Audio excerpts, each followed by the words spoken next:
ايه الاخبار يا بالصحاب؟ والله العظيم ليك وحش. بقالك كتير ما تقابلناش، بقى الاسبوع للاسبوع معاك برضه. والله العظيم وحشاني. بقول لكم ايه، هحكي لكم حكايه النهارده حلوه جدا. بس الله يبارك لكم، اصحوا معايا، فوقوا، عشان الكلام اللي انا عايز اقوله انا ما ينفعش اقوله، لان انا لو قلته زي ما المفروض يتقال انا مش هتشاف. اصحى معايا، احنا مع بعضينا واحده واحده هنمشي. خد لك لقطه. انا عايز احكي لك عن حاجه، فيلم حلو جدا. بعد تحليل الفيلم دوت اكتشفت ان الفيلم ده وصل لدرجه من العبقريه ان كل الرساله اللي المفروض الفيلم عايز يقولها هي بنسبه كبيره جدا ما اتفهمتش. كلام عن فيلم ايه؟ كلام عن فيلم سعد اليتيم. فيلم قديم سنه 1985، اخراج اشرف فهمي. فيلم سعد اليتيم كان من بطوله العالمي احمد زكي، ومعايا في التمثيل او معايا ومشاركته في البطوله كان فريد شوقي، ملك الترسي، وتوفيق الدق، كريم مختار، برلانتي عبد الحميد، نجلاء فتحي، ممثلين كتير جدا. بس انا حكايتي هنا عن توفيق الدق او خوادم موسى. انا حابب احيي المؤلف بطريقه جباره على الاسامي اللي اختار فيها الكاركترات دي، على الاسامي دي، واقول لك ليه. خواجه موسى ده إيه حكايته؟ خواجه موسى دوت محدش يعرف له مكان، جه منين معرفش، مش في الفيلم، لا ده الناس اللي في الفيلم كمان معرفوش هو جه منين.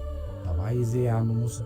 هقول لك انا حبيبي عايز ايه. عايز اشتري التكيه، التكيه اللي هي عليها نزاع في قلب الفيلم يعني من الاخر. طب انت ليه عايز التكيه؟ اسمه الخواجه موسى، انت مش ارضك يعني، مش مكانك. لا ازاي، ده موسى بيقول ان دي ارضه وارض اجداده كمان، وليه فيها زي ما اجداده كانوا فيها. اجدادك مين يا عم الحاج؟ ده فين اجدادك دول؟ مش باين لهم اي اثر. لا وانت متعرفش، عظم جد جد جد جد جد اللي جاب ام جده مدفون تحت التكيه، وعايز يشتري الارض عشان يهد التكيه ويبقى يدور على عظم جده ويثبت ان هو كان عايش في الارض دي. انا بتكلم عن موسى اللي هو توفيق الدق. تمام؟ انت معايا بالصحاب؟ خليك معايا كده، اصحى معايا. عايز اقول ما ينفعش يتقال والله. جد جد جد جده او عظم اجداده زي ما بيقول توفيق الدق او زي ما بيقول موسى مدفون تحت التكيه، وهو حاطط ايده عليه او عايز يحط ايده عليه. لا وكمان بيقول موسى في الفيلم ان جده وصفه ان هو يرجع للمكان ده. طب ليه؟ عشان ده المكان اللي هنتجمع فيه، ده المكان اللي قوتنا هتبقى فيه. لو حد يقول موسى عشان موسى يوصل للتكيه يعمل ايه؟ يروح للهلباوي. مين الهلباوي؟ يفتوه ويعمل معاه ايه؟ يغريب المال ويغريب الذهب ويديله النفوذ.